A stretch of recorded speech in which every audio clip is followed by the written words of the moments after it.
Amém? Eu peço que você abra a palavra de Deus lá em 1 Samuel, capítulo 1. 1 Samuel, capítulo 1. Esse livro de Samuel é primeiro ou primeira? Primeiro ou primeira?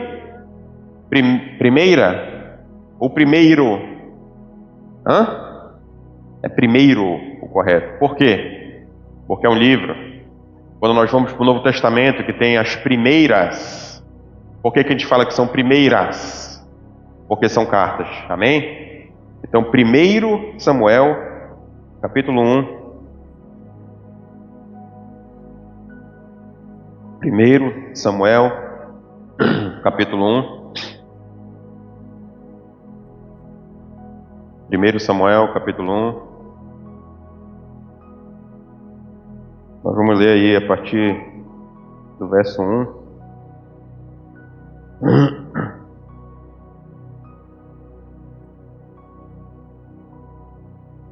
Todos acharam? Amém? A palavra de Deus diz assim: havia um certo homem de Ramataim, Zufita, dos montes de Efraim, chamado Elcana, filho de Jeroão, neto de Eliú e bisneto de Joú, filho do efraimita Zuf. Ele tinha duas mulheres, uma se chamava Ana e a outra Penina. Penina tinha filhos, porém Ana não tinha. Todos os anos esse homem subia da sua cidade a Siló para adorar e sacrificar ao Senhor dos Exércitos. Lá, Ofne e Finéias, os dois filhos de Eli, eram sacerdotes do Senhor. No dia em que Elcana oferecia sacrifícios, dava porções à sua mulher Penina e a todos os filhos e filhas dela. Mas a Ana dava uma porção dupla, porque a amava, mesmo que o Senhor a houvesse deixado estéril. Uma informação para cada um de nós. Por que Ana era estéril? Por que Ana era estéril? Parte final. O Senhor a houvesse deixado estéril. Então Ana era estéril debaixo da vontade de Deus. Amém? Eu quero falar hoje com você sobre esse improvável. E nós vamos tirar algumas lições dessa palavra. Não feche sua Bíblia, nós vamos continuar lendo depois. Mas a primeira delas são os planos de Deus do improvável. O que é que... Se eu pergunto para você assim, somente para o que nós lemos agora nesses primeiros versículos, e eu perguntasse para você assim, olha, a partir dessas duas mulheres surgiu um grande homem de Deus chamado Samuel. Qual seria a sua resposta? De qual dessas mulheres teria surgido esse homem? De Ana ou de Penina? De Penina, por quê? Dois motivos, né? Primeiro, a Bíblia diz que Penina tinha filhos e filhas. Segundo, a Bíblia diz que Ana era estéril. Terceiro, a Bíblia diz que Ana era estéril por conta da vontade de Deus. Então, quando a gente fala sobre uma palavra dessa, eu pergunto para você de onde surgiu um grande homem de Deus, que ele é chamado e reconhecido como o último juiz de Israel. Você vai dizer que sairia de Penina. Então aqui se reflete para todos nós esses planos de Deus do improvável. A gente falou aqui sobre estrutura, nós falamos aqui sobre adoração, onde a corda do violão arrebentou, e a gente se preparou para isso, a gente tem uma corda nova, o violão ele está tudo certinho, todo alinhado, mas a corda arrebentou, o plano não saiu como nós esperávamos. Amém? Só que nesse improvável de uma corda de violão que quebra e que a gente perde o instrumento, é que a sua adoração tem que ser mais genuína. Aí você acaba vivendo mais o improvável de Deus. Há um tempo atrás nós tínhamos aqui um tecladista, né? O tecladista está voltando, né? Chega hoje, glória a Deus por isso. Entendeu? Amém? Você está feliz, irmãos? Amém? Pronto. Estava em viagem, olha aí. Estava em viagem, está voltando hoje. E eu falo isso não que a adoração não tenha sido uma bênção, mas é porque a gente sente saudade do irmão. Mas será que vai mudar a sua adoração porque tem um teclado a mais no louvor? Isso está fora da palavra, mas eu quero falar com vocês sobre isso agora. Será que por ter um teclado e amanhã nós teremos um baterista? Amém? Glória a Deus por isso. Aí a sua adoração vai ser diferente porque agora tem um baterista. Amém? Você entendeu? Você entendeu? Ou seja, às vezes a gente espera toda uma estrutura para poder viver algo de Deus, quando o que essa palavra vai trazer hoje para a gente é justamente o improvável. Entendeu? Então, quando a corda do violão quebra, que você fala, louvado seja Deus, meu irmão, foi a unção da irmã que quebrou a corda do violão, pegou fogo. Amém? Glória a Deus. Então, voltando aqui para a palavra, a primeira lição que nós tiramos aqui é sobre o improvável de Deus. E quando a gente fala sobre improvável, eu quero trazer aqui para vocês alguns exemplos de como Deus se manifestou nesse improvável. E quando a gente fala sobre improbabilidade, a gente está falando de coisas impossíveis muitas vezes. E Deus, ele se manifesta no improvável por um motivo, porque ele não quer compartilhar a glória dele. Vou dar um exemplo para você. Se você entrou hoje aqui nessa igreja, você está sentado nesse banco, nessa cadeira. Eu não sei se você já notou o que está escrito na placa desse ministério. Você já notou o que está escrito? Você já notou? Um lugar de improváveis. Então levanta a mão que é improvável de Deus aqui. Pronto. Quando você consegue perceber que tudo é pela graça, que tudo é pela misericórdia de Deus, você vive coisas do Senhor. Porque você dá o espaço e o lugar dele na sua vida. Você não acha que seus talentos, seus dons, suas capacitações e qualidades vão conseguir fazer com que seja uma bênção, com que haja um avivamento. Não, não. Isso só vai acontecer se Deus quiser. Então Deus se manifesta no improvável. E esses exemplos da palavra de Deus, a primeira está lá em Juízes no capítulo 6, que é quando Deus levanta um homem valente chamado Gideão. Quando Deus fala, aquele anjo do Senhor vai até Gideão e fala para ele, chama ele de homem valente, ele não se enxerga dessa forma. Por uma razão muito simples, né? Os midianitas estavam oprimindo o povo de Deus naquele momento. E se você for ver o que a Bíblia diz, você vai conseguir perceber que aquele homem ele é chamado de dentro de um lagar. Lagar, o lugar onde se espremia uvas, né? Um lugar fechado. E aquele homem está malhando trigo, como diz a palavra de Deus. O que também é improvável. Porque para você poder peneirar o trigo, né? Você joga numa peneira, você joga ele para cima, o vento bate, leva a palha e fica somente o grão. É assim que você, né, malha o trigo, que chama. É assim que você peneira o trigo. Mas aquele homem está dentro do lagar. E o anjo do Senhor fala assim, homem valente, Deus está te chamando para libertar o povo. E esse homem ele consegue se enxergar como improvável de Deus. E se você continuar lendo essa palavra, você vai conseguir perceber que esse homem consegue reunir um pouco mais do que 30 mil homens para poder guerrear contra os midianitas. Ele entende a missão do Senhor e ele consegue reunir, ele levanta homens valentes e consegue reunir 30 mil homens para poder guerrear contra os midianitas. E o povo midianita, naquela época, em termos de soldados, era em torno de 135 mil homens. O que é que vocês acham dessa guerra? Uma guerra justa? 30 mil contra 135 mil? Está equilibrada essa guerra? Não está. Mas de um lado tinha Deus. Quando eu perguntei para você se essa guerra está equilibrada, você falou não está. E eu tenho certeza que o que veio do seu coração era a seguinte informação: não está equilibrada porque de um lado tem Deus. Sim ou não? Não minta. Aí nessa hora você fala não, entendeu? Você consegue compreender? Essa é a manifestação improvável de Deus. 135 mil contra 30 mil. O que é que vocês acham? Qual é a probabilidade dos 30 mil vencer os 135 mil? É grande ou é pequena? É pouca, mas pode acontecer? Então Deus fala assim, ei, tem muita gente nesse lugar. A gente está falando de Gideão. Ei, Gideão, tem muita gente, 30 mil. Pergunta quem está com medo. Quem tiver com medo, manda ir para casa. E um pouco mais de 20 mil homens falaram que estavam com medo. E daqueles 30, eram 32 mil, 32 ou 33, me fugiu agora o número exato. Mas daqueles 32 mil homens, ficaram só 10 mil. Aí vocês lembram do primeiro número? Eram 135 mil midianitas, agora contra 10 mil do povo de Deus. É uma guerra justa ou injusta? A balança está pesando de uma forma justa ou injusta? Injusta? E quando você olha assim, é uma guerra com equilíbrio ou sem equilíbrio? Por que é sem equilíbrio? Porque de um lado tem Deus. Você entendeu? Mas é 135 mil, você tem razão. São 135 mil agora contra 10 mil. Probabilidade desses 10 mil vencer essa guerra? Pequena. Mas junto desses 10 mil tem Deus. Tem equilíbrio nessa guerra? Não. Por quê? Porque de um lado tem o Senhor. Amém. Só que esses 10 mil podem vencer os 135 mil? Podem vencer? Pode acontecer de repente? Pode ou não pode? Então Deus fala assim, tem muita gente. Por um motivo ele não quer compartilhar a glória dele. Porque de repente alguém pode olhar para esses 10 mil e falar assim, cara, mas era 10 mil Jiraya junto, né? Virado no Jiraya, era o Jasper e o Changeman do lado, junto com o Jiraya e os heróis aí que você conhece ao longo da história. Aí você fala assim, meu irmão, os caras estavam o bicho da goiaba, né? E Deus fala assim, Gideão, tem muita gente aí, cara. Eu queria que nesse momento você se colocasse no lugar de Gideão. O senhor sabe contar, né? 135 mil contra 10 mil. E Deus fala que tem muita gente.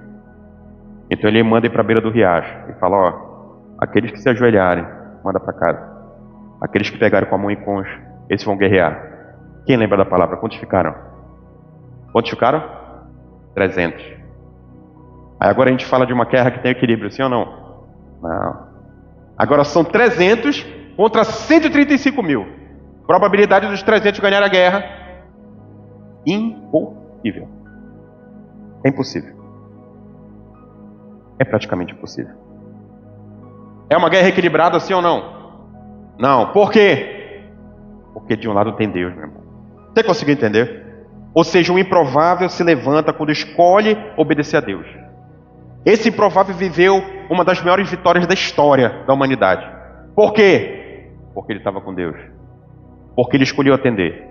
Então aquele homem é um improvável levantado por Deus. Vou dar um segundo exemplo. Esse menino que nós vamos ler um pouquinho da história dele hoje, chama-se Samuel.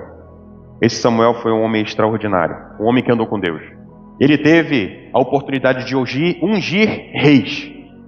Ungir reis. E dentre esses reis que ele ungiu, o primeiro deles foi o rei chamado Saul. O povo de Deus pede um rei. Deus se apresenta ao povo como rei. O povo não consegue ver Deus como rei. Ele olha para as nações vizinhas. E quando ele olha para as nações vizinhas, eles começam a tentar se assemelhar ao que todas as nações tinham. Todas as nações tinham um rei num trono visível. E eles escolhem se parecer com os povos vizinhos. E eles pedem um rei. E Deus permite com que esse rei seja coroado. O nome dele é Saul. Só que esse rei, ele anda fora dos caminhos do Senhor. E quando ele anda fora e que Deus manda com que Samuel desse a sentença para esse rei, dizendo que ele já tinha levantado outro rei segundo o seu coração, Deus levanta Davi. Aí você olha para Saul, vamos falar um pouquinho das qualidades dele. Um homem enorme. A Bíblia diz que ele se sobressaía de altura em relação aos outros homens de Israel, que dos mais altos batiam no seu ombro.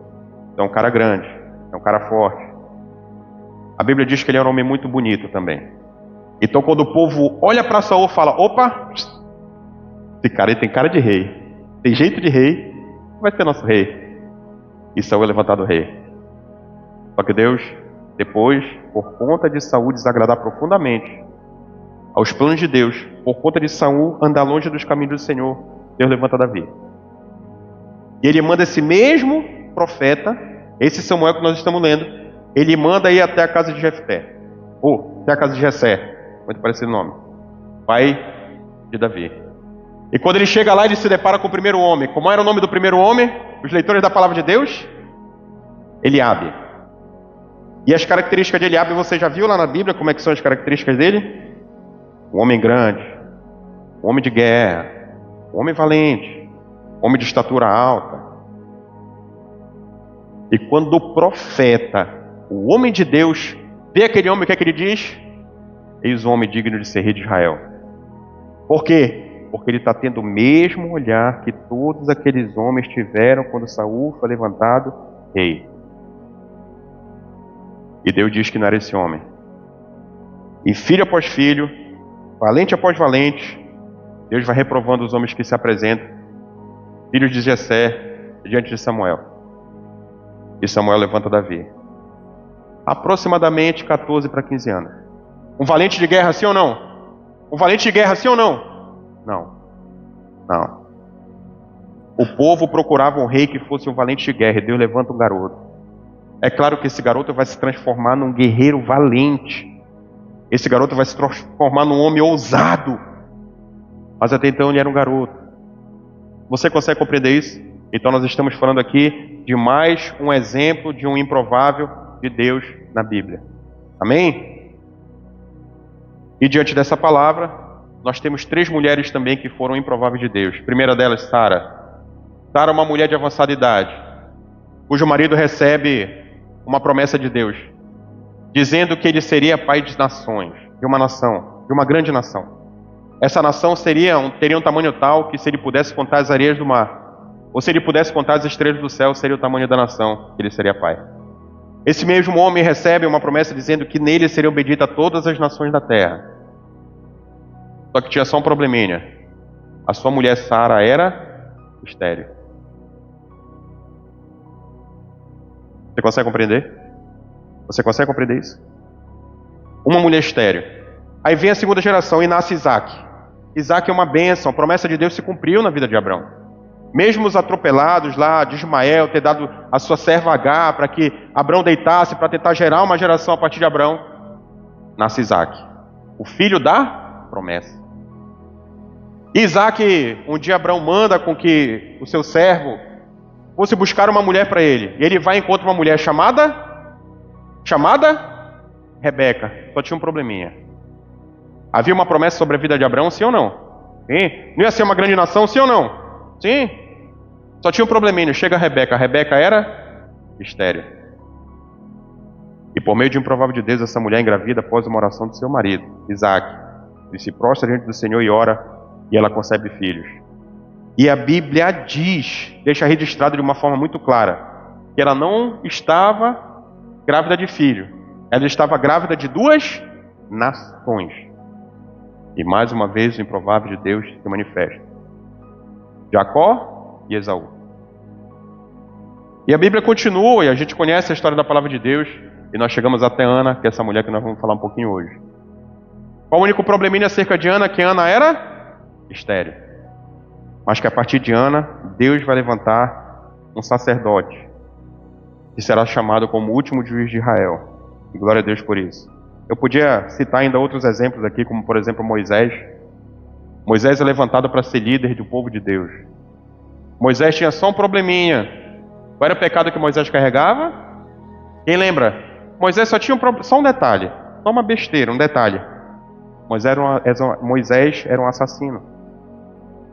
Ele tinha assassinado um homem no Egito antes de se refugiar. E Deus levanta o líder para governar sua nação, para guiar debaixo dos seus caminhos num deserto.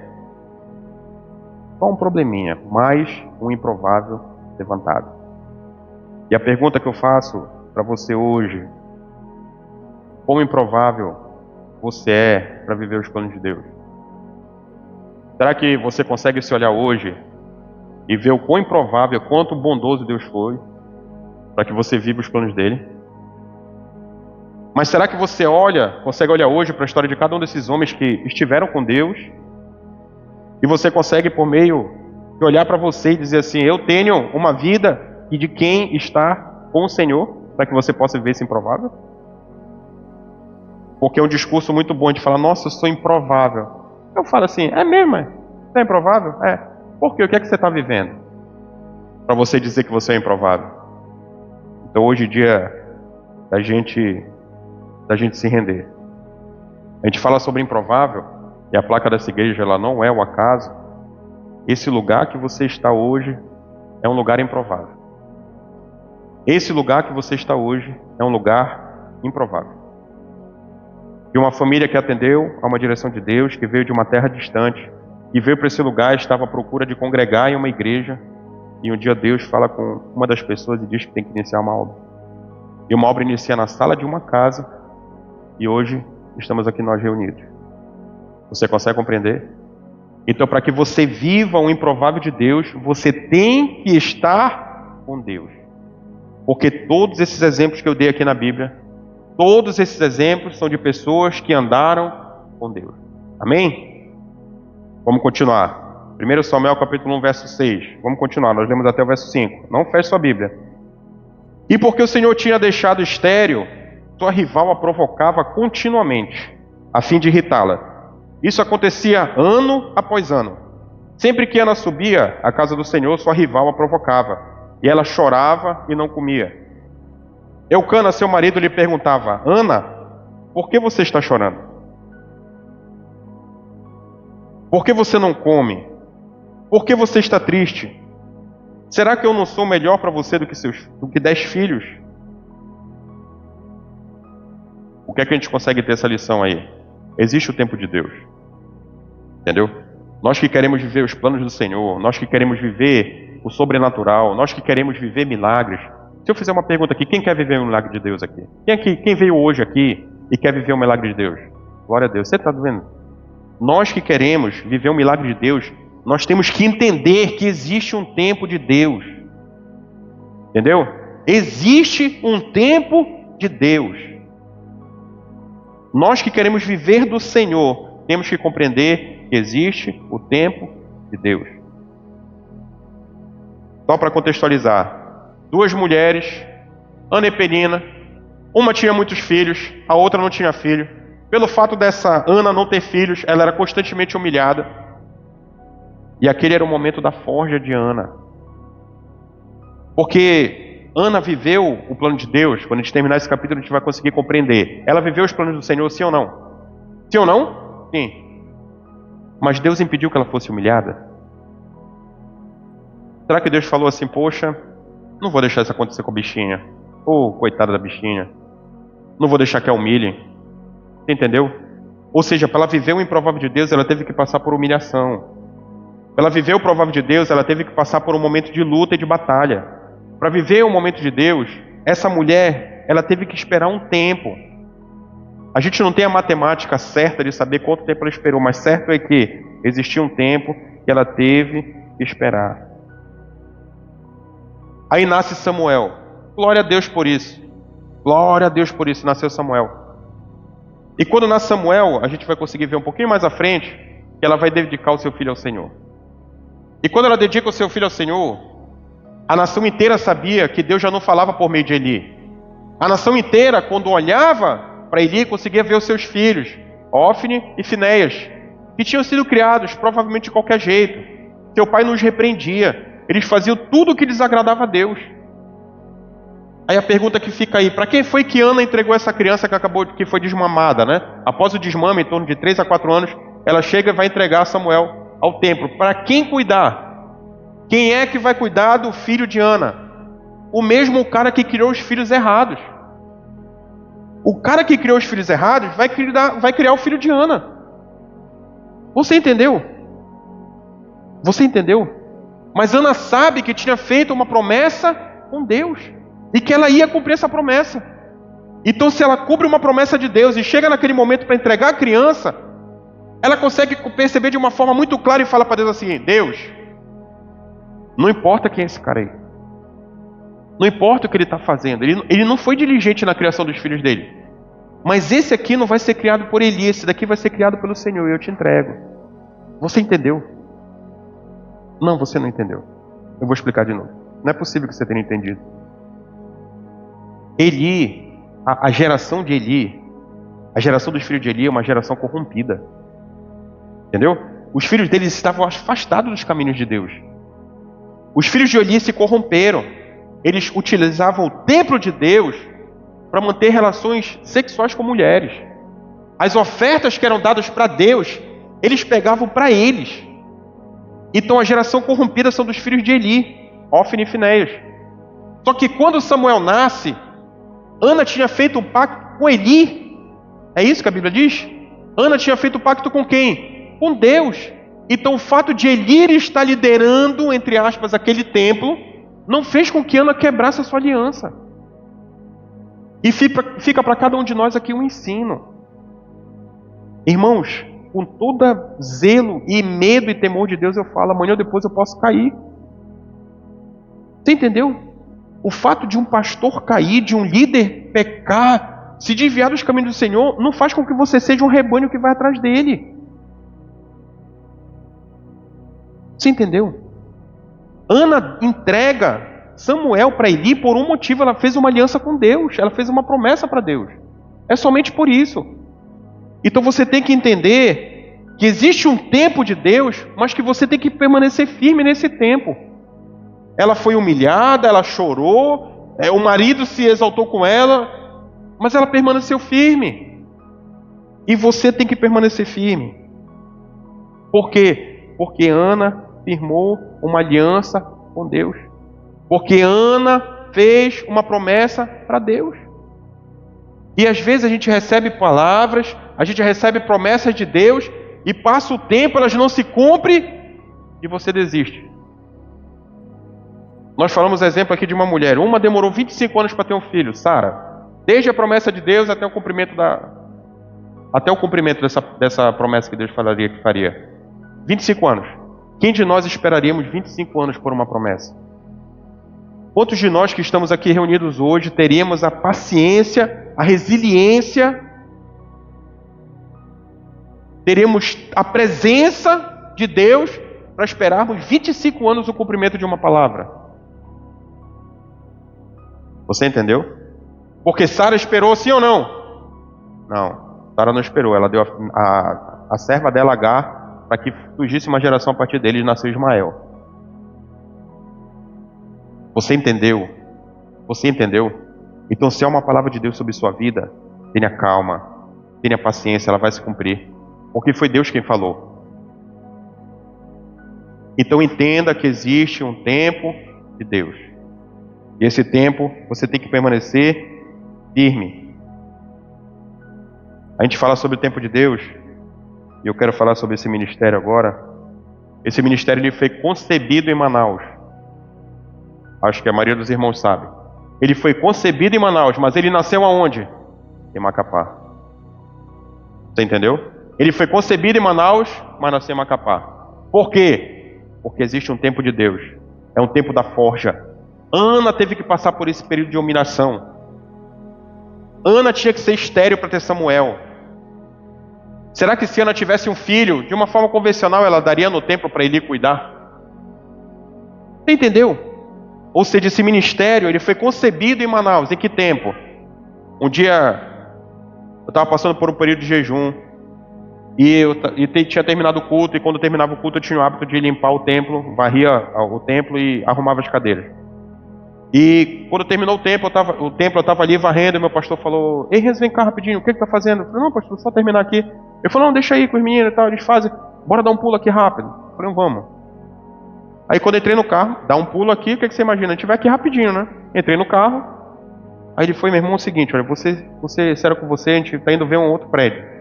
A gente vai abrir uma EDPB no outro prédio." Eu falei: "Sério, pastor, que benção." E fomos conversando. Aí quando a gente está chegando lá, ele falou: "Olha, esse prédio aqui, é esse prédio aqui que a gente vai ver." Eu falei: "Poxa, que benção." Eu falei: "Meu irmão, te prepara aí que vai ser o obreiro." Eu falei: "Amém, eu estou no jejum mesmo, né?" E nós descemos e fomos ver o templo. E fomos ver o prédio, né? E olha para cá, olha para ali e tal. E eu pedindo para Deus um sinal. Queria saber se aquilo era de Deus, realmente. De repente era uma empolgação minha, até do meu pastor. E o nome da célula era Leão de Judá. A célula que nós estávamos à frente lá em Manaus. E descemos e fomos ver o prédio. E tinha lá atrás, eu já vendo, né? Quando você olha, é o senso de conquista, né? Você abre a porta, você vê, meu irmão, tem umas cadeiras, tá legal. Quando fomos lá para trás, eu falei: "Cara, ali dá o departamento infantil. Basta botar um negócio lá atrás, tinha uma cozinha." Falei: "Poxa, tá completo." "Ah, tem um terraço aqui." Aí subimos no terraço, eu já me vi orando lá no terraço. Que negócio todo. Só que eu não tinha recebido a palavra de Deus de confirmação. E eu em oração. Quando na hora que nós estávamos indo para o terraço, tinha uma cerca. Era uma cerca de madeira, assim, meio baixa, mas era uma cerca. Cerca, dentro de uma casa, é para separar algo de algo. Primeira coisa que veio na minha cabeça: tem um cachorro aqui dentro. Fui lá na cerca, quando o cara foi abrir a cerca, eu falei: "Ei, irmão, não tem cachorro não? Vai abrir, ele morde." Ele falou: "Meu irmão, aqui não tem cachorro não, só tem o leão da tribo de Judá." Eu: "Opa! Sinal, meu irmão, o nome da célula. Meu irmão de Deus, vai acontecer, querido." Terminamos lá, terminamos de conversar com o homem, ele ia ver, tudinho, vou só conversar lá, já te dou um sinal. Voltamos para a igreja. Quando chegou na igreja, tem um churrasco. Eu falei: "Meu irmão, jejum, vou entregar no churrasco, né?" E conversa, o pastor: "Vem cá, reúne os homens, vem cá os homens." Meu irmão, reunimos assim, acho que uns 10, 12 homens, eu não lembro. E começou: "Meu irmão, é o seguinte, está querendo iniciar uma nova obra bem ali e tal." E o irmão que vai ser o obreiro, o pessoal falou: "Fica aqui no meio, vamos orar." Oraram em mim. Eu falei: "Eu queria levantar os homens, que o valor do aluguel é tanto. Eu queria saber se tem homens com compromisso aqui para poder honrar com esse valor do aluguel." Levantou um, levantou outro. Eu também, né? Eu também, minha contribuição. Aí, tá pago o aluguel, meu. Então bora, olha, vai acontecer e tal, todo dia. Fui lá, falei com os meninos da célula: "Vamos lá visitar." E fomos todo mundo lá e visitamos, e vai ser uma bênção. Aí numa quarta-feira me liga, meu pastor e minha pastora: "E olha, dá um pulo aqui que a gente quer conversar com vocês." Falei: "Meu irmão, vai acontecer, né?" Vou entregar lá a chave do prédio. Fui para lá, todo empolgado. Meu irmão, Deus vai fazer a obra. Quando eu cheguei lá, minha pastora olhou para mim, vamos orar, vamos, tal, Senhor e tal, que o Senhor acalme nossos corações. Decisão, eu sei que é difícil, já fiquei assim, né? Oração esquisita, né? Mas vamos lá e tal. Eu imaginei, abençoa, traz unção, derrama, benção e multiplica, tá? Mas não foi essa oração, foi tipo assim, não deixa ficar com raiva, sabe? Aí eu, beleza, terminou. Não, eu vim falar para você assim, a gente não vai iniciar a obra. Amém. Amém. Não, mas eu vou falar o porquê e tal, como deu o motivo lá, tudinho. Eu não concordei com os motivos, estou sendo sincero. E não que eu estivesse certo, tá? Não estou dizendo que eu estou certo, estou dizendo que eu não concordei com os motivos. Ah, não sei o quê. E não vai acontecer e tal. Ah, beleza. E aí, irmão, o que você acha? Pastor, eu estou debaixo de obediência, né? Se é para não fazer, a gente não vai fazer. Aí o pastor olhou para cá e falou, Carlos, olha, eu vou ler o texto de 2 Timóteo, lá sobre as obrigações do marido. Perguntou se eu era esse homem. Ela falou que sim, que ela dizia muito temor de Deus na minha vida e tal. E eu pensei que ele ia falar, não, mas vamos fazer, né? Aí ele falou assim, não, diante desse texto, ele falou assim, já que você é homem de Deus, você não vai ter mesmo não. Ele queria, mas não decidiu se render, não fazer. E eu saí dali feliz da vida, dando salto de alegria, sim ou não? Não.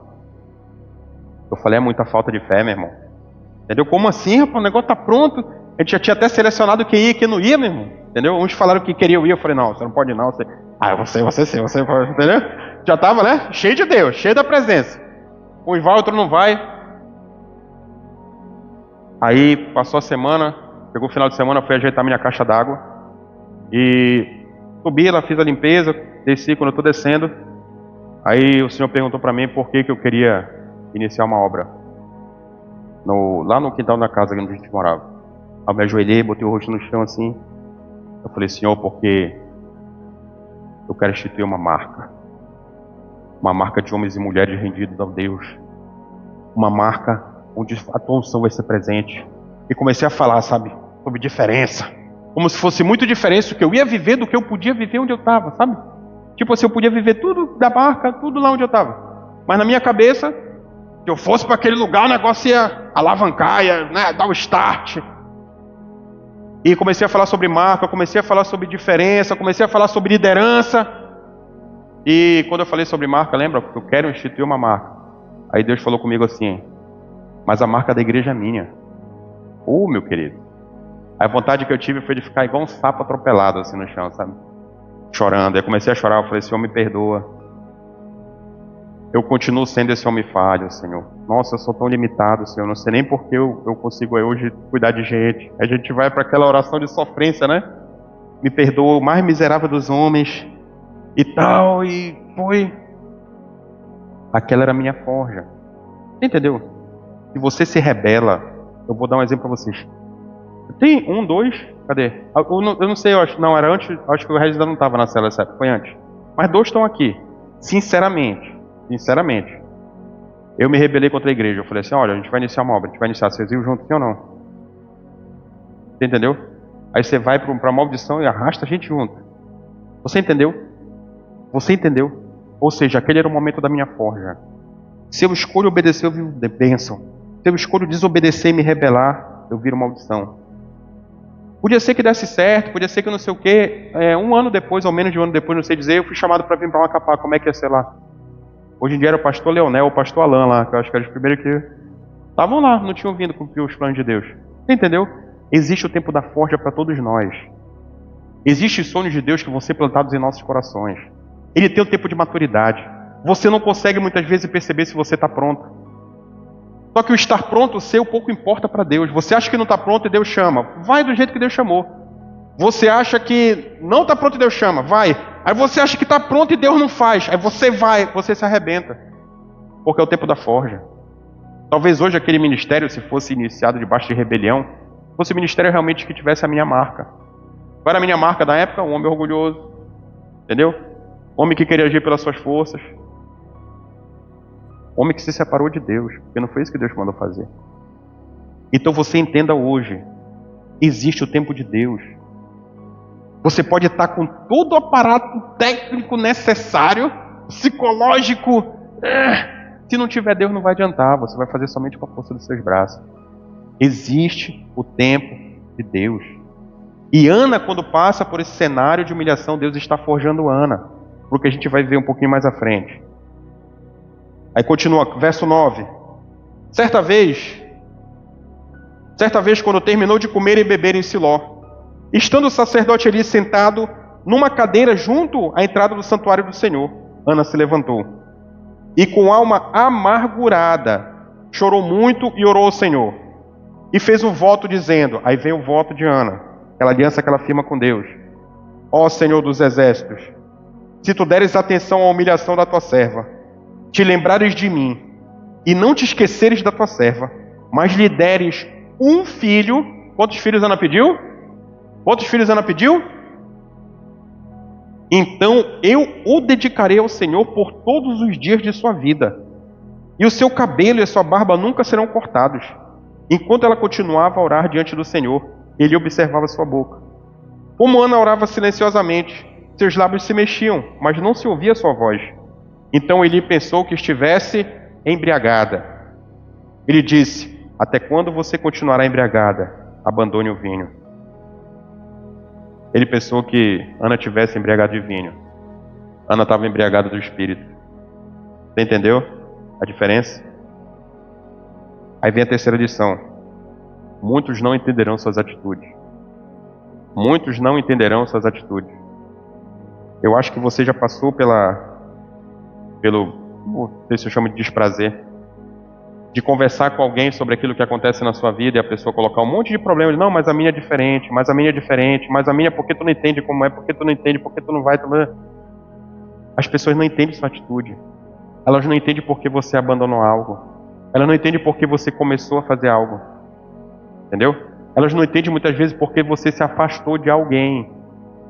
É muito amigo, você se converteu, não serve mais para você, meu irmão. Você me perdoa de falar isso. Mas não serve mais para você. Se for teu amigo mesmo, vai continuar te amando. Vai sentir falta de você, mas vai continuar te amando. Se for teu amigo mesmo, ele vai conseguir ver a transformação na sua vida. E vai entender por que você não consegue mais ter a mesma vida que você tinha antes. Eu vivi isso. Tenho um grande amigo, um irmão em Manaus. Ele conseguiu compreender. Eu amo. Eu tenho certeza que ele me ama também. Entendeu? Mas a gente não conseguiu mais andar junto. Era muito diferente o que eu vivia do que ele vivia. O que ele vivia continuou vivendo talvez até hoje. Eu não queria mais para minha vida, não ia dar certo para minha casa. Não dava, desagradava o meu Deus. Porque às vezes o amigo ainda tem essa, não, meu irmão, mas eu tenho Deus também, beleza, meu irmão. Deus te abençoe, querido. Ora por ele. Que tem gente que é assim, não, mas está dizendo que eu não tenho. Não, não estou dizendo que você não tem, não. Eu estou falando do meu. Vai ver, o nosso é diferente. O meu não gosta, não sei o teu. Mas eu prefiro agradar o meu. Você entendeu? Então, muitos não vão entender as suas atitudes. O homem de Deus, o profeta daquele tempo, chamado Eli, consegue olhar para aquela mulher e pensou que ela estava bêbada, ele não conseguiu entender a atitude dela. A Bíblia diz que ela estava com a alma amargurada. Então uma probabilidade enorme daquela mulher estar chorando naquele momento e balbuciando para que ninguém escutasse o que ela estava orando diante do templo. Ela não queria expor sua vida, porque não ter filhos naquele tempo era uma vergonha para uma mulher. Hoje as pessoas escolhem não ter filho e criam um cachorro, um gato, um periquito, um papagaio, sei lá o quê. Mas naquele tempo não havia essa possibilidade. Você entendeu? As mulheres que não tinham filho eram humilhadas, porque ela não conseguia dar a continuidade da geração do marido. Era por isso que elas eram humilhadas. Então Ana naquele momento, ela era uma mulher humilhada. A Bíblia diz aqui por Penina, porque Penina, eu vou dizer assim, pegava pesado. Mas provavelmente ela se sentia envergonhada quando andava na sociedade que ela vivia, porque ela não tinha filhos. Posso dar um outro exemplo? Lá em Gênesis, no capítulo 6, a Bíblia conta a história de um homem que tem uma atitude assim surreal. O cara escolhe construir um barco, meu irmão. Aí quando você olha, não, um barco, quem já andou de barco aqui? A maioria, né? Aí você olha um barco, você fala assim, não, um barco. Meu irmão, 135 metros de comprimento. Entendeu? 122 metros e meio de largura. A distância de um poste por outro é quantos metros, Alan, geralmente? Varão, não me desce, por favor, não faça isso. Dá uns 50 metros mais ou menos, né? Meu irmão, pega, ó, dá pra ver um poste lá, o outro não dá pra ver direito, mas parte no meio. É a largura da arca. Enorme. 13,5 metros de altura. A altura de um poste, varão. Deve dar uns 10 metros, entendeu? Mas você consegue compreender? É um negócio enorme. Aí você vai ali para o Ariri, eu estive lá ontem, né? Aí você vê um barco enorme na beira do Ariri. Enorme, um navio na beira do Ariri. O que é que passaria na minha cabeça? Meu irmão, como é que vão tirar esse navio daqui? Mas lá tem água. Sim ou não? Sim? Estão esperando uma enchente, meu irmão? Vou pro alto de uma montanha. Vai ter que ter muita água aqui para esse navio sair daqui do Ariri. E no caso de Noé, querido, está no deserto. Cara, esse cara é um arrogante. Ao invés de construir uma casa, ele quer morar num barco. É o máximo que alguém podia pensar. Quem gostasse dele falaria assim, não, meu irmão, não tem gente que mora em avião? O avião caiu, o pessoal pega uma carreta, faz restaurante, faz casa, vocês já viram isso? Então faz de avião, container agora, 10 metros, o que, o poste? Pronto, 10 metros o poste. 13,5 metros, mesmo, bota mais 30% para cima, a altura da arca. O pessoal pensa que o cara queria morar dentro do barco, só pode. Ninguém vai conseguir entender. Um dia ninguém entendeu. E pessoas próximas de mim no meu trabalho falavam que eu estava louco. Sabe? Louco. Abrir mão de uma função lá em Manaus para vir para Macapá por decesso. Entendeu? Loucura. Para você, às vezes, abrir mão do período da tarde de trabalho é loucura, né? Para muita gente, né? Não é assim, cunhado? É loucura, ninguém entende. Mas como assim, cara? Tu é doido, tu tem uma vida inteira, mulher, tu é nova, tu é jovem. Como que tu vai abrir mão, cara? Tu tá no auge do teu sucesso. Cara, tu largou teu trabalho, tu tá maluco, cara. Tem gente pra caramba que vai atrás e não consegue. Tu conseguiu o que tu tá fazendo? O pastor botou a mão na tua cabeça, ele tá te alienando. Tá te alienando. Não deixa orar na tua cabeça, vai te alienar. Ninguém entende. Ninguém entende. E louvado seja Deus que ninguém entenda. Mas Deus entende. E você está andando com Deus. E você vive uma coisa diferente, não tem jeito. Tem momentos, irmãos, que debaixo do chamado de Deus, eu nunca questionei Deus, mas eu já estive sozinho pensando. Eu vim antes da minha família, vim para cá, fiquei só um tempo, e teve o apagão, meu irmão. Acho que tem alguns aqui que são da época do apagão, né? Não sei quem viveu isso aí.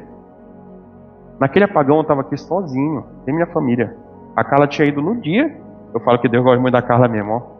Ela ficou comigo os dias, tá? Ela viajou à tarde, o apagão foi 8h30 da noite, meu irmão. No mesmo dia. Eu falei, pô, senhor, devia ser ontem, só pra gente curtir isso junto. Entendeu? Ela viajou no dia do apagão. Eu estava sozinho, nessa época eu morava na casa do meu irmão e da minha cunhada, eles tinham viajado. Mas eu não estava só, eu estava com 2 cachorros na época. Ou era o Doc, só faltava falar. Mas quando eu estava ali, cara, e o tempo foi passando e não voltou energia, e parou o celular, a gente estava aqui, não conseguia falar com ninguém. Teve um dia que eu estava na frente do meu trabalho, eu encostei no carro e fiquei olhando, ninguém mesmo. Só que acontece, eu sou meio, tem umas coisas assim que eu sou esquisito, confesso. A Caixa me paga para trabalhar de 8 às 18, né? Seria isso na época, era gerente de varejo. Eu fui cumprir minha carga horária na frente da agência. Eu estava lá à disposição, meu irmão. Tava. Não tá, a pessoa não sei onde tá. Fala, pessoa, rapaz, vai pra casa. Eu vou pra casa, não, vai lá mesmo. Vou dar um tempo aqui. Dá vai que volta, né? Fiquei lá, aí meio-dia, 1 hora, 2 horas, 4 horas da tarde. Falei, não, agora eu vou me embora. 4, se voltar a luz agora, não trabalho mais não. Aí fui embora, fui pra casa dos meninos. Só que quando eu tava lá na frente refletindo, eu falei com Deus assim, eu falei, o Senhor, eu acredito no Senhor, mas tá esquisito. Entendeu? Tá esquisito. Tô sozinho aqui, agora sem luz.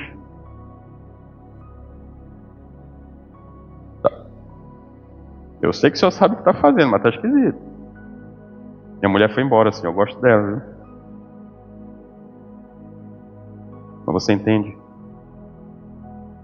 Para você viver o improvável, você vai passar por situações que ninguém entende.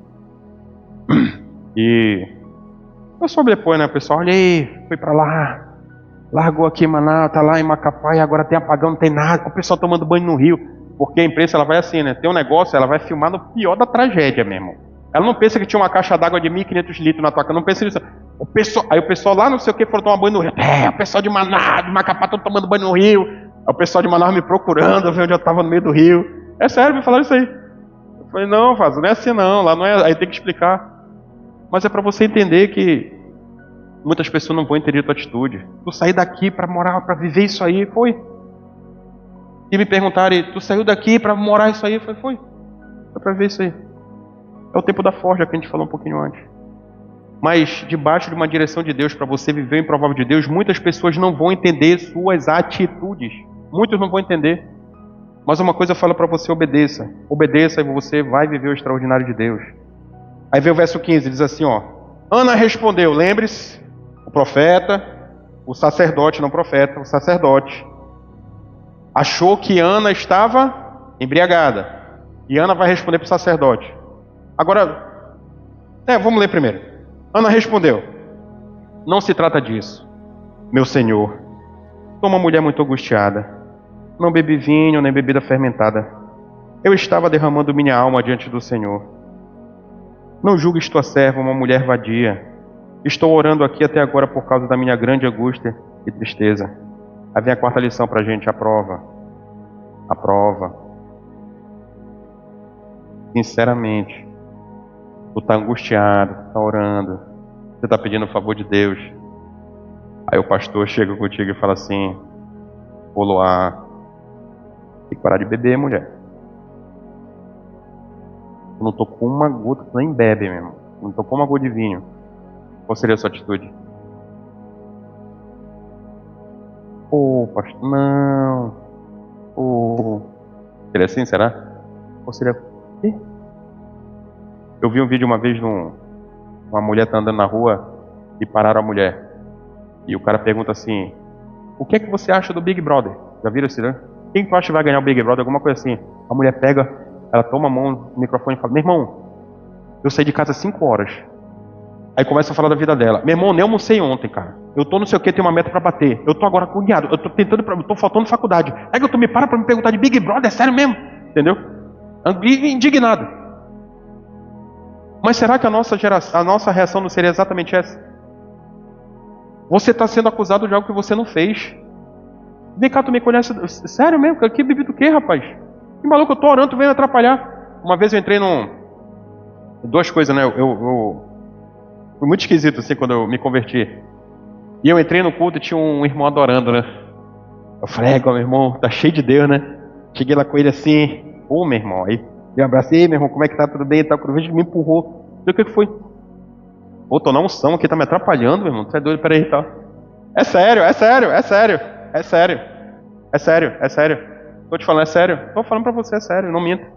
Tô te falando, é sério. Foi a prova dele, meu irmão. Foi a prova dele, não passou. Você entendeu? Foi a prova dele, não passou. E a minha? Meu irmão, o velho homem veio no Jack Chan, né, meu irmão? Pisei pra filho e falei, não, meu Deus, Senhor. Meu irmão, me perdoa. Foi mal, me perdoa aí, enfim. Mas a prova, querido, a prova ela chega para todos nós. Todos nós. Mas para você viver de Deus, você tem que estar com Deus. Entendeu? Ana, para viver de Deus, ela estava com Deus, ela estava derramando sua alma. Ela teve mansidão, ela teve domínio próprio, ela teve honra, ela teve obediência. Ela deu bom testemunho de uma mulher que está com o Senhor, na resposta que ela deu para o sacerdote. Você entendeu? Ou seja, ela passou na prova. Se ela se rebela, a gente vai ver um pouco mais à frente, se ela se rebela naquele momento contra o sacerdote, ele não iria abençoá-la. Ela não ia pegar a palavra que Deus ia derramar por meio da vida dele. Você entendeu? Ou seja, ao longo da nossa caminhada, vai levar um tempo e seremos provados. A minha prova foi lá atrás do quintal de casa, quando eu falei para Deus que eu queria instituir uma marca quando abrisse um ministério. Quando eu abrisse um ministério, eu ia instituir uma marca. Eu ia instituir uma marca. E a resposta de Deus foi só uma, mas a marca é minha. É como quem fala assim, mostra tua mão aí, filho. Não tem buraco, filho. Você entendeu? Já existe uma marca na igreja de Cristo, meu irmão. Essa marca você carrega. Quando você se comporta de uma forma diferente como o mundo se comporta, você carrega uma marca. As pessoas conseguem olhar para você e sabem que tem uma cruz na sua vida, ela está vazia. porque o nosso Salvador vive. Você entendeu o que significa? Então, todos nós passaremos pela prova. Todos nós seremos provados, não tentados. Deus não tenta ninguém. A Bíblia ensina sobre isso. Mas todos nós seremos provados. Todos nós, sem exceção. Vocês sabem disso. Quem anda comigo sabe. Comigo, ou você se converte ou você se desvia. Eu brinco com todo mundo. Todo mundo. Todo mundo até quem eu não conheço, eu brinco. Quem já que eu conheço? Não é não, tia? Vai bater foto. A pessoa vem. Eita, tá com dor. Que? Tá com dor? Não. Eita, o cara tá feio assim, ó. Entendeu? Ah, meu irmão, ou se firma, ou se desvia. Não é que eu saia aprovando as pessoas, não é isso, que eu sou brincalhão. Mas assim, a prova vai chegar para todos nós. Sabe quando você busca o aconselhamento, e alguns aqui já passaram nessa situação, você espera um mimo e sai com uma marca na costa de uma perna manca?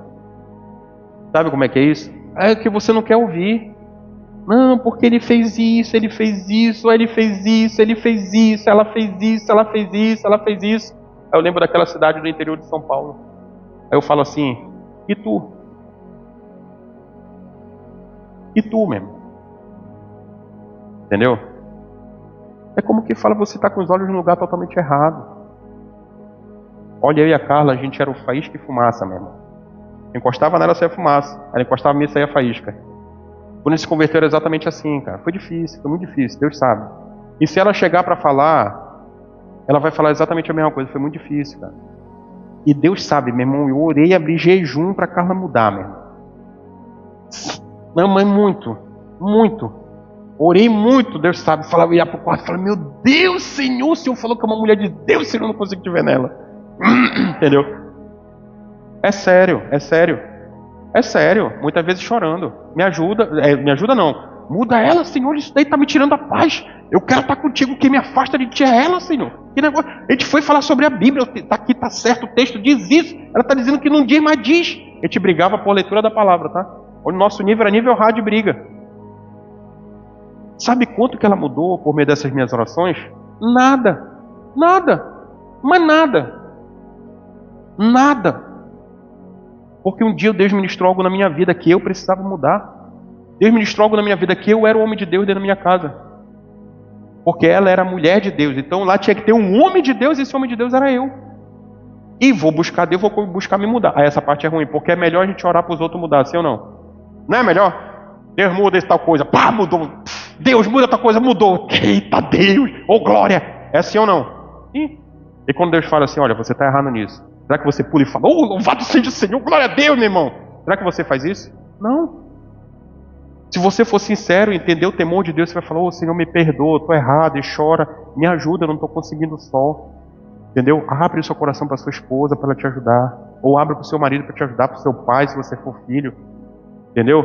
Mas quem tem que mudar é você. Se for Cristo, atende, se for Jesus... Vê se não é uma mensagem de Deus, Jesus falando assim, vá, diz para ele, a gente continua. Glória a Deus, meu irmão. Opa, é de Deus, é de Deus. Mas você consegue entender? Você consegue entender? Todos nós passaremos pela prova. Todos nós passaremos pela forja. Por sinal, recomendo o filme A Forja. Filme belíssimo, tá passando, não sei se está passando no cinema ainda. Quando a gente fala sobre a prova, um dia Deus mandou ir atrás de um prédio, a gente fazia o culto lá na sala de casa, foi atrás de um prédio. Olha como é a forja, olha como é Deus. Estava em oração, olha o que eu estou dizendo, eu estava em oração e Deus falou comigo para trás de um prédio. Era só eu, a Aline, eram duas famílias, três famílias dentro de casa. Atrás de um prédio, eu falei, um prédio, 3 famílias. Atrás do prédio. Eu estava em oração. Entrei no LX e vai para um lado para o outro, procura lá. Achei o prédio lá no Pacoval. Olhei o prédio, falei, fininho, comprido. Eu falei, daqui dá legal, aqui a gente cabe. Entendeu? E liguei pro cara. E aí, como é que tá, meu irmão? A forja. Alugo é tanto. Sei lá, hoje era, sei lá, vou chutar aqui para ti, hoje, R$800. Falei, meu irmão, R$800 cabe no orçamento. A gente já estava aqui uns meses. E eu dizimava numa conta, então já tinha um recurso lá dentro, né? Aí quando eu vi que cabia, dava certinho, vai dar, meu irmão. Meu irmão, eu alugo. Ele falou, rapaz, acabei de alugar. A forja. Falei, poxa, quanto era o valor do aluguel? Era 800, eu não lembro. Eu falei, caramba, cara, dá pra mim. Meu irmão, tu já fechou? Ah. Meu irmão, e se eu te der mais, tu? A forja. Deus me chamou atrás de um prédio, sim ou não? Sim? Eu estava fazendo o que antes? Eu estava fazendo o que antes? Estava orando. Aí eu falei pro cara assim, rapaz, eu te dou uma grana a mais, cara. Como que fala? Quebra a tua palavra lá, mente pro cara e vamos fechar. A obra era para quê? Lá o prédio era para quê? Para a igreja, meu irmão. De Deus ou não é de Deus? De Deus, meu irmão. Pô, mas quando eu falei isso aí, eu vi quem eu era, meu. Aí eu, meu irmão me perdoa. Aí o cara falou assim, ainda bem que eu não aluguei, porque eu acho que ele queria montar um hospício. Eu comecei a pedir perdão para ele, eu falei que não era para ele mentir, eu falei um monte de coisa para ele no telefone e tal. Passei vergonha. Aí quando terminou, eu já tinha rodado desde umas 11 horas da manhã, já era umas 4 e pouca da tarde. Eu falei, não, vou voltar para casa, cara. Aí voltei para casa arrasado. Oh, meu Deus, Senhor me perdoa. Como é que eu posso querer, Senhor, né, iniciar uma obra tua aqui nesse lugar, o quanto que eu sou imperfeito, Senhor. E comecei a falar e vinha na choração, né, oração, vinha arrasado. Aí quando eu entrei nessa rua aqui, o Senhor falou comigo que era do lado direito, né, e nós estamos nesse prédio aqui hoje. É para você entender a forja. Você pode ter chegado aqui hoje carregando algo que desagrada profundamente a Deus. Você pode estar passando por um momento de forja. Mas hoje você tem a oportunidade de se arrepender e abandonar isso aqui nesse lugar. Essa é a sua forja. Entendeu? Essa é a sua forja. Hoje estamos num lugar denso, confortável. Mas teve lá atrás uma prova na minha vida. Não tivesse passado na prova, talvez a gente tivesse iniciado lá no Pacoval, sei lá, estava levando um monte de gente no caminho do inferno. Ó. Você entende isso? Ou seja, está errado, cara. Totalmente errado. Então se arrependa hoje aqui nesse lugar. E se de repente hoje o Espírito Santo tocou o seu coração nesse momento, e você conseguiu compreender que algo está errado, você deve estar passando pela sua forja. Se permita ser forjado por Deus. Se permita entregar, se permita render. E aí você vai viver esse improvável, que é essa palavra que nós estamos pregando aqui hoje. Amém? Louvado seja Deus. Aí continua no verso 17. Ele respondeu, dá uma pressada. Ele respondeu, vá em paz. Aí vem a bênção, né? Ele falava que ela estava embriagada. Ela de uma forma muito mansa disse que não a tomasse como uma vadia. E vem o verso 17. Ele respondeu, vá em paz. E que o Deus de Israel lhe conceda o que você pediu. O que é que ela pediu? Ela disse, espero que sejas benevolente com tua serva. Ela está falando para quem? Para ele. Espero que sejas benevolente com tua serva. Então ela seguiu seu caminho, comeu e seu rosto já não estava mais abatido. Na manhã seguinte, eles se levantaram e adoraram o Senhor. Então voltaram para casa, em Ramá. Elcana teve relações com sua mulher Ana e o Senhor se lembrou dela. Assim Ana engravidou e no devido tempo deu à luz um filho e deu-lhe o nome de Samuel, dizendo, eu o pedi ao Senhor. Aí vem a penúltima lição. Para viver os milagres de Deus, você tem que ter fé e atitude. Entendeu? Para você viver os milagres de Deus, você tem que ter fé e atitude. A Bíblia diz que Ana, ela queria ter o quê? O que é que ela queria ter? Aí ela volta para casa, o que é que ela faz? Se deita com o marido dela. Ela teve atitude. Você entendeu? Ela teve atitude. Quero ter um filho. Fora Maria, que não é no tempo de Ana, só por meio de relação sexual. Ela era casada, ele com o marido, teve filho. Ela teve atitude. Mas ela teve fé também. Sabe por que ela teve fé? Bem aqui, eu vou ler de novo com você. Quando ela recebe a palavra de Deus de que ela teria um filho, a Bíblia diz assim, ó.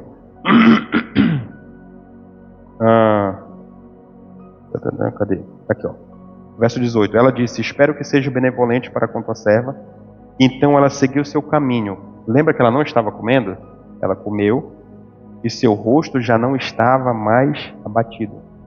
Ela acreditou. Teve fé. Qual é a palavra de Deus que está sobre sua vida hoje? O que é que você acredita? Aquela mulher depois de anos de humilhação, ela recebe uma palavra do sacerdote. Essa palavra ela vem diretamente do Senhor, vem do trono da graça. E ela recebe essa palavra como verdade. Aquele jejum que ela estava, ela vai e come, se levanta, mudou totalmente o rosto. Ela já não tem mais a mesma atitude dos anos anteriores. Ela escolheu acreditar. Qual o grande problema que você está vivendo hoje? Qual é a situação que está difícil que você tem se deparado hoje? Haja diferente. Receba uma palavra de Deus, vá em oração que Deus vai falar com você e acredite, mesmo que seja improvável. Essa mulher escolheu acreditar no improvável e ela viveu o improvável. Ela escolheu acreditar em uma palavra e recebeu o milagre. Olha para as Escrituras Sagradas, quantas palavras de bênção estão à disposição de cada um de nós por meio de um testamento, em que o testador morreu por cada um de nós. Quantas palavras estão à disposição de nós, que somos filhos de Deus? E você acredita? Porque se você olha para a sua vida e ela não está como deveria estar, talvez você seja uma pessoa de que não está acreditando ainda. Existem muitas palavras na Bíblia para cada um de nós aqui nesse lugar. E você pode estar escolhendo não acreditar. Você pode estar escolhendo não ter fé. Irmão, pode ser que não tenha acontecido até agora, mas pode acontecer hoje. Você entendeu? Pode ser que até agora não tenha acontecido, mas pode acontecer hoje. Por quê? Porque existe um tempo. Nós lemos lá a primeira lição que nós tivemos. Existe um tempo, existe o tempo de Deus, que não é o nosso tempo, porque nós temos que ser forjados muitas vezes antes de carregar algo extraordinário. Uma vez, eu não lembro onde foi, mas não sei se eu li ou Deus ministrou a minha vida, mas tem uma frase que eu não esqueço. Um caráter frágil não suporta o peso de um grande talento.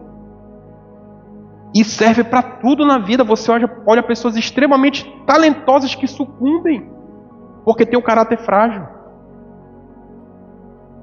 Entenda isso. Então, se você está hoje nessa forja, você tem que ter fé para que você possa viver um milagre, já que isso é muito difícil o que você está vivendo. Você tem que ter fé. Tem que ter fé. Certa vez eu escutei uma pessoa falando assim, uma vida com Deus é você dar um passo no escuro sem saber onde vai pisar, mas por fé você pisa. Isso está errado, isso é uma maldição, isso é entendimento satânico e maligno. Uma vida com Deus é, ainda que você não enxergue, eu vou pisar porque eu sei que eu vou pisar em algo, porque Deus está comigo. Isso é uma vida com Deus. É a certeza que você vai encontrar um destino onde você vai pisar. Isso é uma vida com Deus, isso é ter fé. Então hoje eu quero despertar isso dentro de você. Eu não, que o Senhor desperte dentro de você. Para que você tenha atitude, para que você seja uma pessoa de fé. Para que você tenha esse despertar de atitude da parte de Deus. Está varrido ali hoje, glória a Deus, meu irmão. Glória a Deus. Você entende isso? Então, para você viver milagres, você tem que ter fé. Essa obra iniciou na pandemia. A gente iniciou aqui, eu falava com os meninos, a qualquer momento vai entrar fiscalização, pode parar tudo, a gente para, vai lá fora. Assim começou essa obra. Covid, passava pelo vento também, né? Saliva, né? A gente iniciou aqui, tinha ventilador, meu irmão. Eu não sei se ventilador propaga Covid. Propaga, pronto. A gente começou certo já. Entendeu? Aí ninguém sabia, né? Se soubesse, não faria. Entendeu? Mas para você ver, começou assim essa obra com ventilador. Banco e ventilador. Aí pegando uma saraivada de Carapanã, porque era noite, a primeira noite, eu falei, meu irmão, ninguém se concentrou, nem eu, quase pregando aqui, o negócio estava feio. Carapanã. Aí tivemos uma ideia, vamos botar a varetinha. Quase a gente sufoca aqui dentro de varetinha. E a varetinha mata o Carapanã. E quase mata nós também, né? E a varetinha acabou rápido por causa do vento. Mas não teve Carapanã. É só para você entender, porque hoje é diferente. Mas a gente começou assim, é um passo de fé. Alguém chegasse aí na frente e olhar e falar, meu irmão, o que é isso aqui, bicho? Não tinha placa? A gente começou sem placa. O que é isso aqui? É uma igreja. Meu irmão, mas... Cheio de Carapanã. Aprove a Deus que nos primeiros cultos tivesse muito Carapanã aqui dentro. E glória a Deus por isso. Fomos abençoados? Fomos. A obra iniciou com o pastor com Covid. É o improvável de Deus. Vamos, como seguimos o prédio, vamos desmontar. Dia 9 de março eu estava com Covid. Aí o médico lá, meu irmão, não desce essa escada. Tu descer, dificulta, eu acreditei, né? Eu falei, caramba, aí eu botava a cadeira ali, né? Ficava olhando, eu falei, meu Deus, e a Aline carregando as coisas com a Landa aqui de dentro. Eu falei, caramba, eu tenho que ir lá, e primeiro dia, segundo dia, terceiro dia, passando os dias. Aí quando foi um dia, eu falei, não, meu irmão falou que eu não posso descer, e batalha. Aí passou um tempo, eu falei, não, acho que se eu descer devagar, vai. Aí eu fui um passinho, outro passinho e tal. Desobediência, né, irmão? Aí cheguei aqui na frente, não podia ter contato com eles. Eu falei, sai daí, deixa eu carregar, pô. Só que eu não podia, não, só uma, não pode, tá? Aí me expulsaram, eu fui lá pra cima de novo. Aí um passinho, outro passinho, outro passinho, outro passinho. Cheguei cansado lá em cima. É incrível essa doença, não? Mas nós começamos numa pandemia. O pastor com Covid mesmo. Foi como iniciou essa obra aqui. Mas nós escolhemos acreditar. E eis-nos aqui, Senhor. Não sei se você pode levantar a mão hoje e dizer assim, eis-me aqui, Senhor, para continuar fazendo a tua obra. Amém? E vem a parte final, né? Eu quero que você abra lá em 21, né? 1 Samuel 21 diz assim, ó. Quando no ano seguinte Eucana subiu com toda a família para oferecer sacrifício anual ao Senhor, e para cumprir seu voto, Ana não foi e disse a seu marido, a criança tinha nascido, né? E disse a seu marido, depois que o menino for desmamado, eu o levarei e o apresentarei ao Senhor, e ele morará ali para sempre. Disse Eucana, seu marido, faça o que lhe parecer melhor. Fique aqui até desmamá-lo, que o Senhor apenas confirme a palavra dele. Então ela ficou em casa e amanheceu e amamentou seu filho até que o desmamou.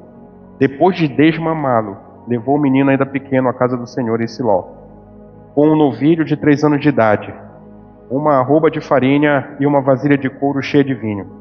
Eles sacrificaram o novilho e levaram o menino a Eli.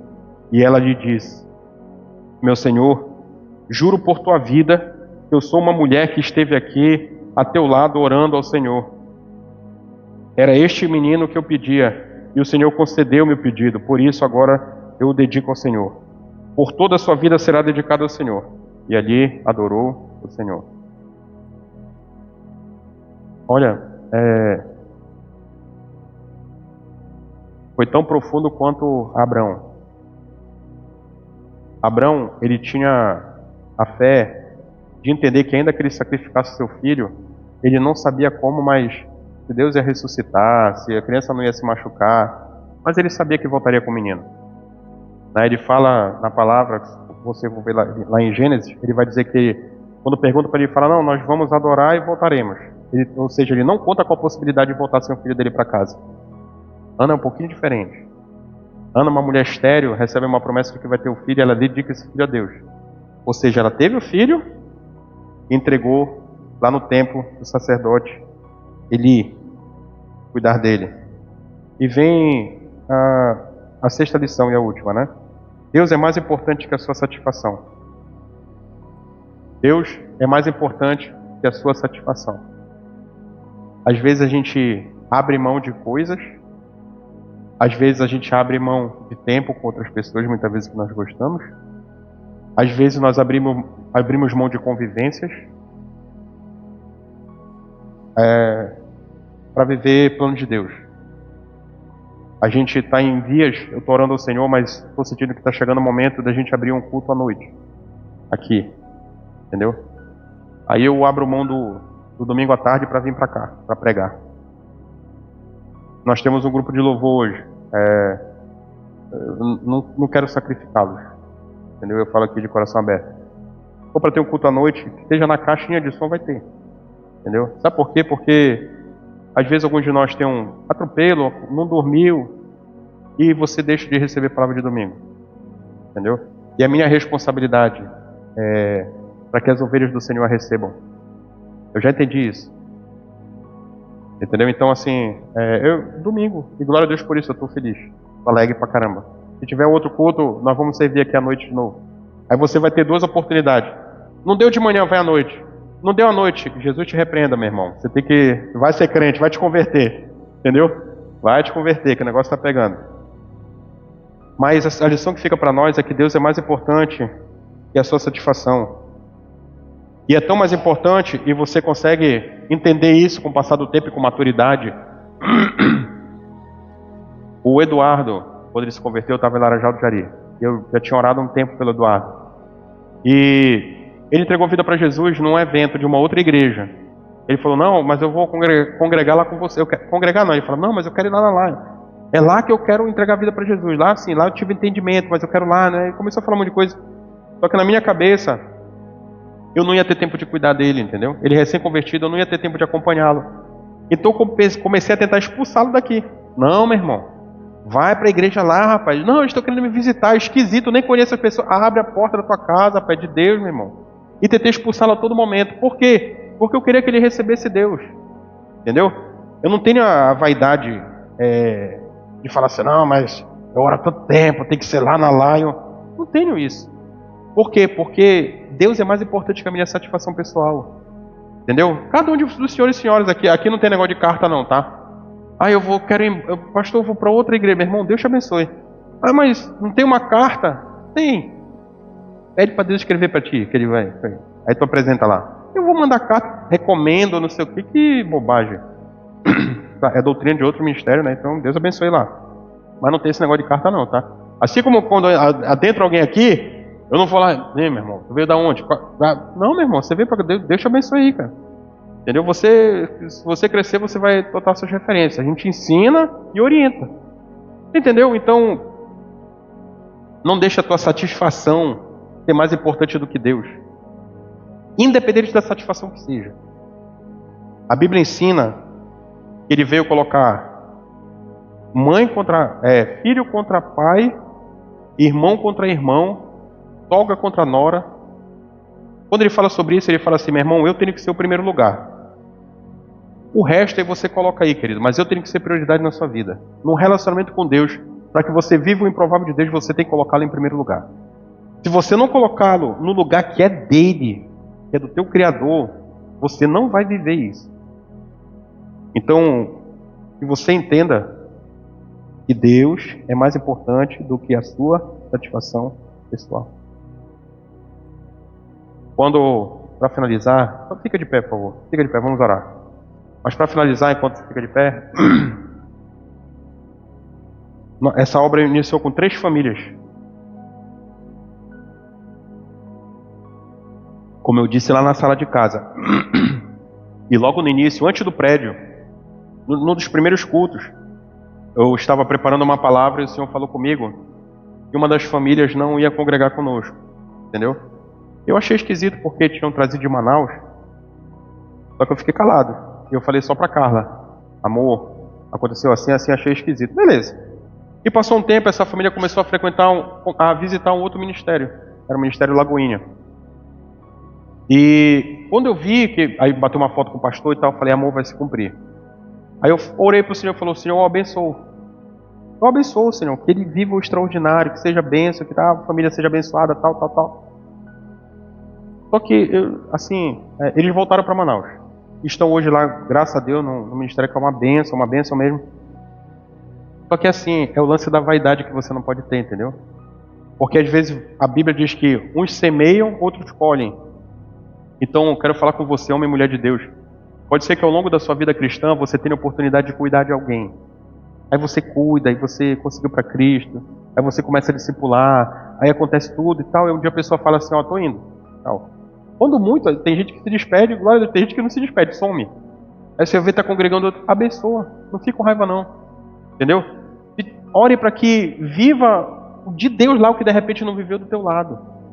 Entendeu? Por quê? Porque você não pode deixar com que suas vaidades sejam maiores do que os planos de Deus para alguém. Se tiver debaixo do plano de Deus, que seja a bênção. Se não for, está em desobediência, aí a gente lamenta. Você entendeu? É só para que você saiba que a sua satisfação não pode ser mais importante do que Deus. Sabe? Tudo aquilo que você colocar, tudo, sem exceção, tudo, você pode pensar em qualquer coisa. Tudo que você colocar como prioridade em relação ao Senhor é idolatria. Entendeu? Em que para Deus ele equipara ao pecado de feitiçaria. Tudo que você julgar mais importante. Estaria uma criança no colo, eu amo esse menino demais. Não sei nem se os pais dele têm noção. Mas eu amo mais o Senhor do que ele. Meus filhos estão aqui. Os amo demais. Mas amo o Senhor mais do que ele. Minha mulher não está aqui hoje, está no congresso. Mas eu amo a Deus muito mais do que ela. Entendeu? E sempre me policio para que esse amor seja sempre maior, porque senão você se atropela. Se você amar algo mais do que Deus, em algum momento da sua vida, você vai abandonar Deus por conta desse seu amor, por conta dessa satisfação pessoal, por conta desse prazer. E eu comecei com amor lá em cima, como grau de importância, e falei agora de satisfação pessoal, e no final falei de prazer. Quantos prazeres que nós temos atrapalham o nosso relacionamento com Deus? Quando nós escolhemos, porque é uma escolha nossa, colocar nossos prazeres assim, à frente de Deus, ainda assim cometemos idolatria, mesmo que o prazer seja pecado. Entendeu? Mesmo que o prazer seja pecado. A gente cuidou de um casal, uma família que agora, graças a Deus, está debaixo de bênção. E na época o marido tinha um coração muito duro. E a forma dele, como eu diria, punir a mulher, a forma dele punir a esposa, era suspendendo o discipulado. Então a gente fechava a agenda para um dia, e quando ele se chateava com ela, ele falou: não vai ter discipulado, avisa lá que não vai ter discipulado. Ela gostava de receber, ela fazia uma mesa, era uma benção. Fala, não vai ter isso, não vai ter. Aí ele fez isso uma vez. Eu falei: amor, não, amor, tá em transformação, então vamos ter paciência. Ele fez a segunda vez. Aí eu orei para Deus e clamei por misericórdia. Quando eles me ligaram que ele fez a terceira, isso eu estou falando do espaço de, de 6 meses mais ou menos. Quando ele fez a terceira, eu sabia que estava no Viva Voz. Eu falei: olha só, fale para ele ser homem e me ligar. Porque se ele vai cancelar o discipulado, ele tem que ser pelo menos homem e me ligar, para a gente tratar homem com homem. Não está mandando você fazer isso para você passar vergonha. Entendeu? Eu sabia que estava no Viva Voz. O que vocês acham que aconteceu depois? O que vocês acham que aconteceu depois? Não teve mais discipulado. E vida que segue. Só que um dia eu estava em casa orando e o Senhor falou comigo para levar uma palavra muito dura para ele. O Senhor não me deu uma palavra muito dura em relação à vida dele. O Senhor falou para eu levar a palavra para ele. Aí eu terminei de orar. O que vocês acham que eu fiz? Cumpri a missão. Botei uma roupa. Era cedo da noite. Fui lá na casa dele. Bati na porta. Quando ele me viu, meu irmão foi, me abraçou. Eu queria chorar e tal. Falei: meu irmão, eu vim aqui hoje para falar uma palavra que é de Deus e lá não vai ser confortável para você. E falei, uma série de situações. Falei. Ele agradeceu, muito obrigado e tal. Isso foi véspera de eu vir para Manaus. Aí vim embora. Quando passou, acho que quase um ano mais ou menos. Aí ele foi para um outro ministério, né? Que é o ministério de um pastor, que eu amo muito também, pastor Dilon. E eles me fizeram um vídeo. Quando eu vi, era 9h30 da noite, vídeo do pastor Dilon. Falei: meu irmão, morreu alguém. Porque a gente pensa logo assim, né? Falei: meu Deus, meu irmão, deu ruim. E aí, pastor, como é que tá? Fale, meu irmão, como é que você tá? Tudo bem? Tá podendo falar? Tô, pastor, com certeza, tá? Não, eu quero te mostrar uma coisa aqui, ó. Aí ele virou o telefone. Aí tava lá, ele chorando. Cara, nossa, eu chorei muito esse dia. Rapaz, esse homem hoje é uma bênção dentro da obra de Deus. Uma bênção, uma bênção, uma bênção. Uma bênção. Se entregou a Cristo assim, de uma vontade, virou um homem piedoso, cheio de misericórdia e de graça. Uma bênção, ele é grandão. Uma bênção, hoje em dia é uma bênção, o pastor Dilon me falou, uma bênção. Ajuda na obra. Quando tem um evento, é o primeiro a se posicionar, o primeiro a querer ajudar, o primeiro a trabalhar. Entendeu? Então, a gente tem que se despir de vaidade, sabe? A gente tem que se despir dessa arrogância de colocar coisas na frente de Deus. Porque senão você não vai viver esse extraordinário do Senhor. Amém? Então eu te convido a fechar os olhos. Feche seus olhos. Hoje nós falamos, a palavra que o Senhor trouxe foi sobre o improvável de Deus. O quanto que Deus se manifesta no improvável. O quanto que Deus se manifesta no improvável por um motivo, porque Ele não divide a glória dEle com ninguém, com nada. E nesse improvável nós contamos a história de uma mulher que era estéril. E que a forja de Ana foi ser estéril para dar luz a um homem que é chamado de último juiz de Israel. Um homem que andou com Deus, um homem que viveu o extraordinário do Senhor. Um homem que ungiu reis. Então um homem que teve importância no seu tempo. Só que para que essa mulher pudesse dar esse filho para Deus, ela teve que passar por uma forja. Ela teve que passar por ser estéril. ela teve que passar por humilhação, ela teve que passar por uma vergonha de achar que estava bêbada, mas ela pegou uma palavra. De tudo que ela viveu, ela se apegou a uma palavra que vinha do Senhor. Então, eu pergunto a você nesse momento: